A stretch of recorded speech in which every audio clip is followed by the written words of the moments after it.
வணக்கம் நேயர்களே. இன்று ஏப்ரல் 11, 2026 காரிக்கிழமை. நோர்வே தமிழ் முட்ட செய்திகளுடன் கதிர். முதலில் தலைப்புச் செய்திகள். பேர்கன் முன்னணியில் பெண் வேடுவர்கள், உயர்கல்விக்கான விண்ணப்பம். இனி விரிவான செய்திகள்.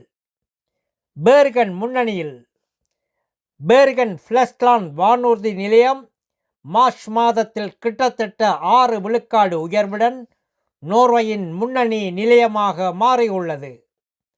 வெளிநாட்டு புறப்பாடுகள் 13 விழுக்காடு அதிகரித்துள்ளன. பெண் வேடுவர்கள். நோர்வேயில் பெண்கள் வேட்டையில் அதிகமாக இணைந்து வருகின்றனர். இளம் தலைமுறையிலும் இந்த ஆர்வம் உயர்ந்து வருகிறது. உயர்கல்விக்கான விண்ணப்பம்.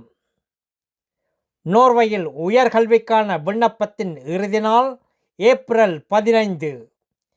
தேவையான ஆவணங்களை சரிபார்த்து நேரத்துக்குள் விண்ணப்பிக்குமாறு கேட்டுக்கொள்ளப்படுகிறது. நல்லது நேயர்களே, மேலும் செய்திகளுக்கு நோர்வே தமிழ் முகநூல் பக்கத்தையும் இணையதளத்தையும் பாருங்கள். உலகெங்கிலும் தமிழ், நம் உணர்வெங்கிலும் தமிழ்.